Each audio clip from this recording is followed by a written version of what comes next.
Assalamualaikum warahmatullahi wabarakatuh. Bismillahirrahmanirrahim. Lebih bagus itu suara. Assalamualaikum warahmatullahi wabarakatuh.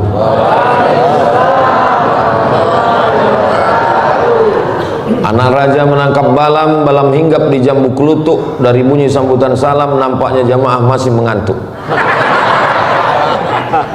Apa kabar Bapak Ibu semua? Alhamdulillah.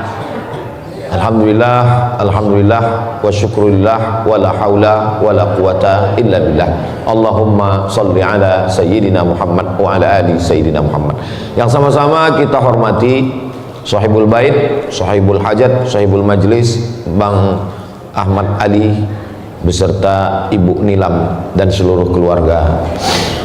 Hadir bersama kita Ketua Dewan Masjid Indonesia, sahabat saya protokol tadi itu Ustadz Munif, itu sahabat saya satu pesawat ke Mesir tahun 1998.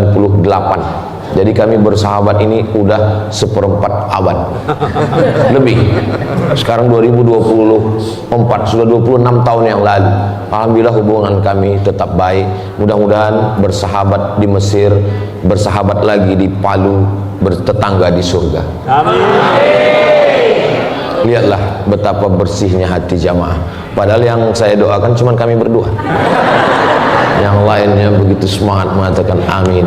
Begitu Bapak Ibu tadi mengatakan amin, maka apa kata malaikat? Amin walaka misluh, kabulkan doa orang ini, kau dapat yang sama seperti yang kau doakan. Begitulah hebatnya doa untuk orang lain. Saat kami naik pesawat tanggal 5 September tahun 1998 terbang dari Cengkareng ke Kairo.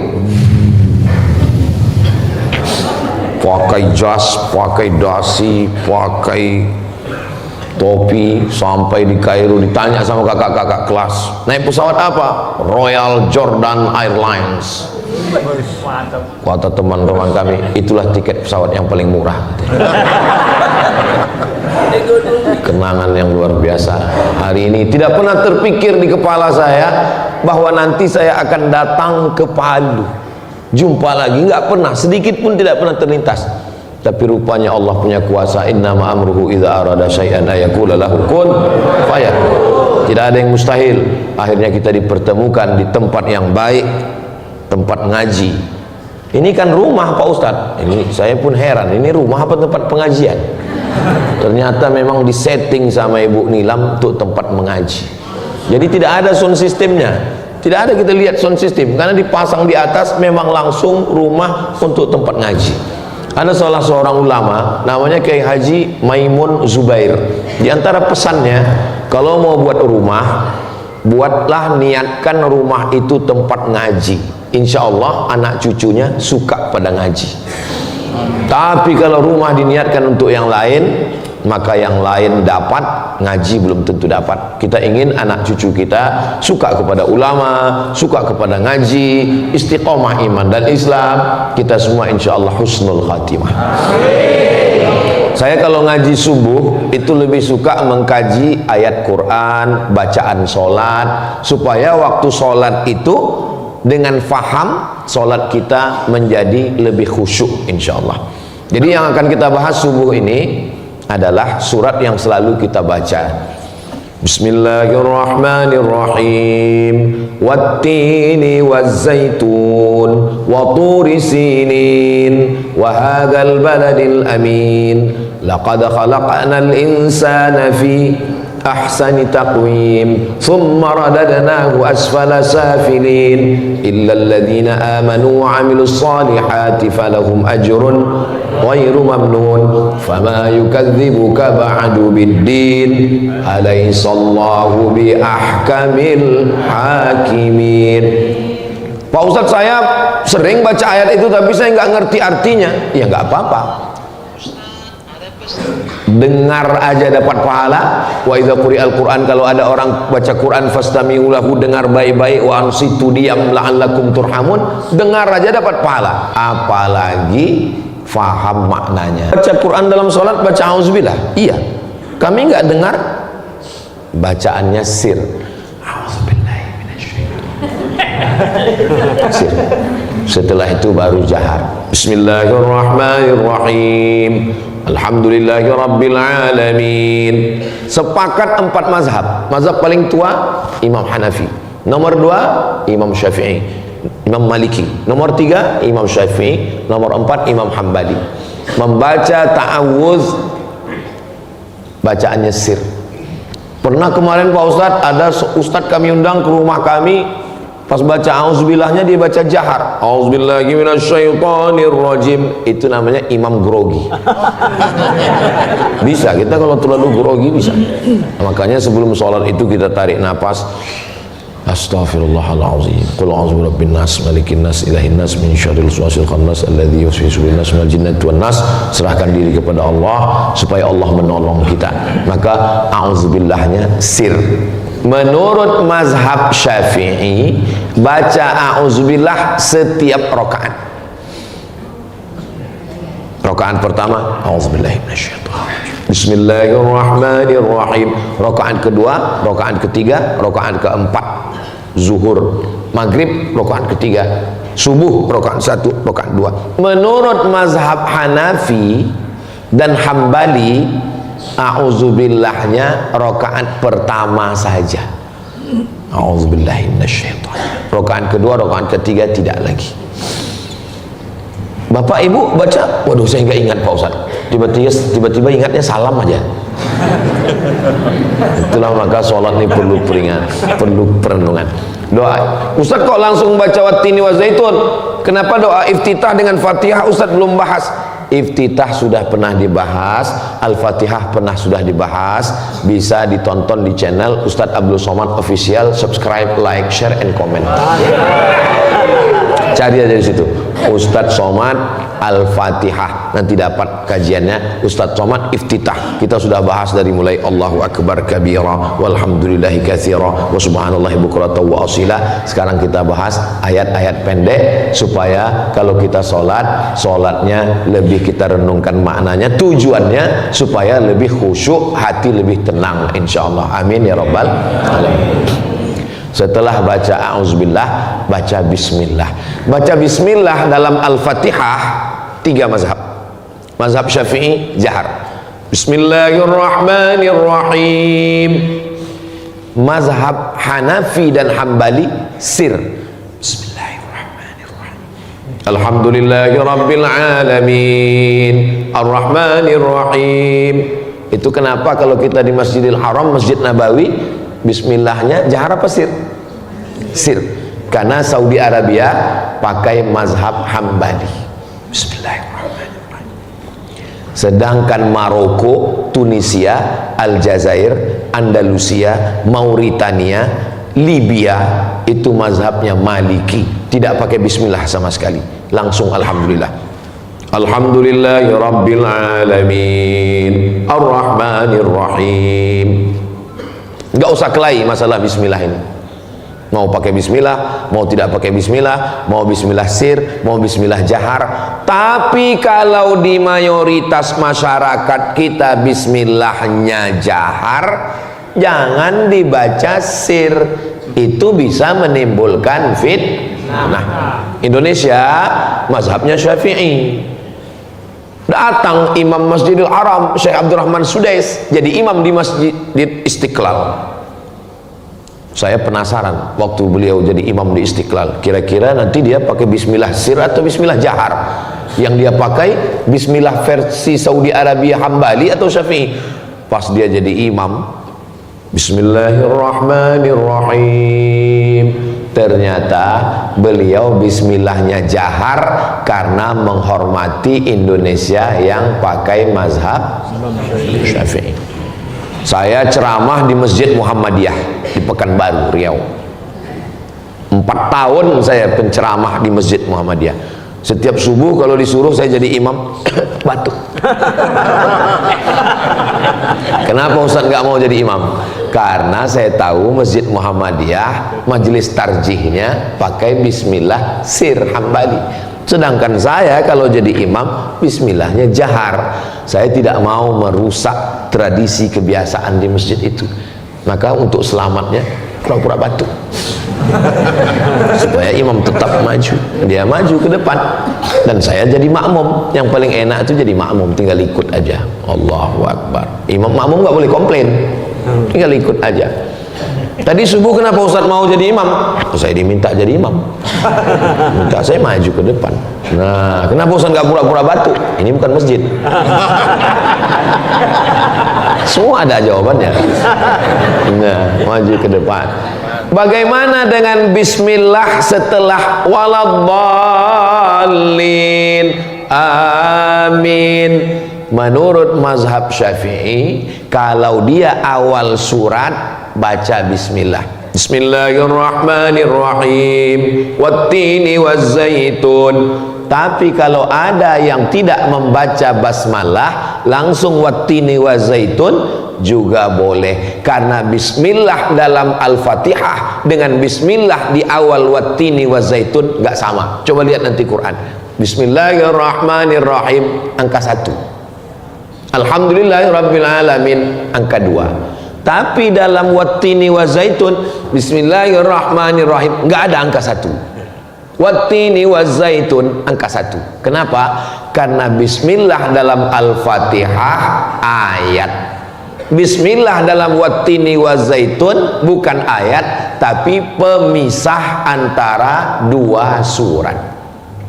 Wadduha, habis wadduha alam nasrah. Pemisah antara wadduha dengan alam nasrah ada bismillah di tengah. Bismillahirrahmanirrahim. Maka nanti kalau ada imam yang baca alam nasrah laka sadrak, nggak perlu makmum komplain di belakang, bismillah bang.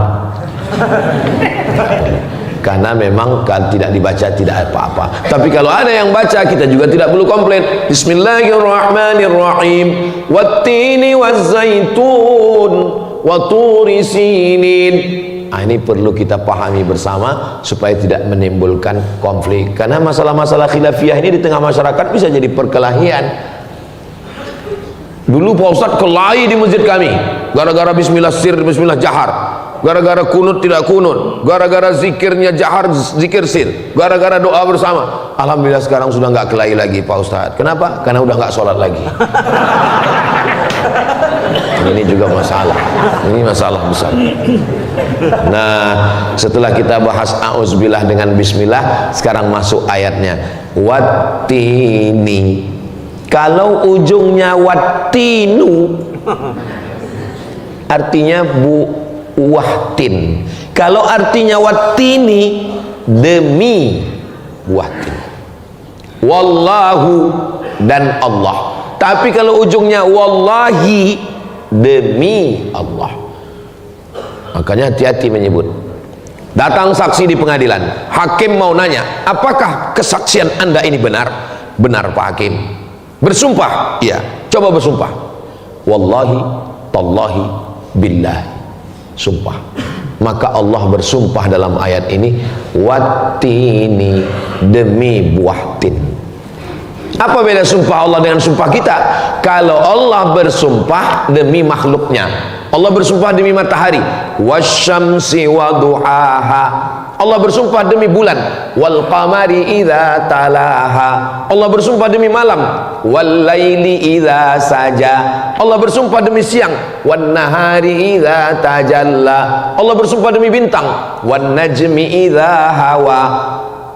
Allah bersumpah demi buah tin, wattini. Ada apa dengan buah tin?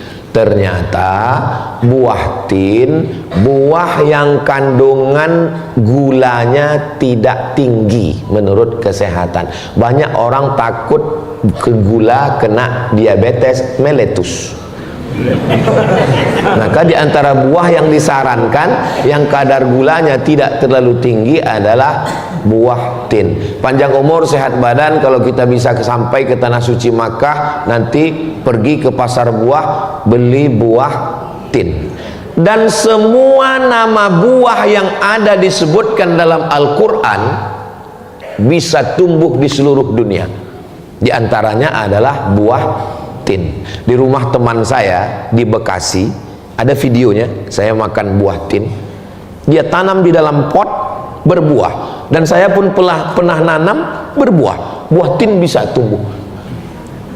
Coba bawa ubi kayu, bawa ke Mesir, tumbuh tapi nggak berbuah. Ustaz tahu dari mana? Teman saya dibawanya batang ubi kayu dari Indonesia, bawa koper sampai ke Kairo, ditanamnya. Kebetulan dia tinggal di Buus dekat asrama. Tanam subur tapi nggak berbuah. Maka semua tanaman yang disebutkan dalam Al-Quran setelah diuji dia pasti berbuah. Di rumah saya belum berbuah Pak Ustadz, tunggu aja. Ustadz nggak semua ceramahnya betul. Memang ada masjid namanya di Pekanbaru Riau, Masjid An-Nur. Nanti Bapak Ibu kalau datang ke Pekanbaru kita sholat di Masjid An-Nur insyaallah. Amin. Amin. Jadi di samping Masjid An-Nur ini pohon kurma keliling. Kurmanya tidak ada yang berbuah. Nah ini kata Ustaz Somad, semua buah yang ada dalam Quran kalau ditanam berbuah. Buah kurma kenapa tidak berbuah? Akhirnya dipanggillah pakar kurma dari Thailand, namanya Profesor Kolak. Profesor Kolak, kamu kan pakar kurma tropis. Kenapa kurma yang ada di Thailand, Bangkok bisa tumbuh berbuah? Kenapa yang di Riau tidak berbuah? Setelah dicek sama Profesor Kolak, dia senyum. Kenapa senyum? Kurmanya jantan semua. Dia suruh tebang, tebang ini yang jantan-jantan ini tebang, enggak buah. Akhirnya yang dibiarkan ada satu batang, diganti, dan setelah 3 tahun 4 tahun berbuah. Begitu berbuah saya ditelepon, Ustaz Somad bisa datang ke Masjid An-Nur? Acara apa? Kita acara panen perdana, pemotongan pertama oleh Ustadz Abdul Somad. Wah, ada videonya di YouTube. Saya pun datang bawa gunting, pemotongan pertama, kamera pun padahal saya nggak pernah nanam. Saya bagian motong, mencicipi. Pas ditanya sama wartawan, gimana rasa buah kurma yang tumbuh di An-Nur ini Pak Ustadz? Susah diungkapkan dengan kata-kata, karena rasa begitu miskin untuk mewakili kata. Dan kalau kata ini coba mewakili rasa, saya pasti berdusta. Terus rasanya gimana Pak Ustadz? Rasakan sendiri. Dirasakan sama wartawan, rupanya masih pahit. Belum manis ya, dipaksa acara peresmian kan.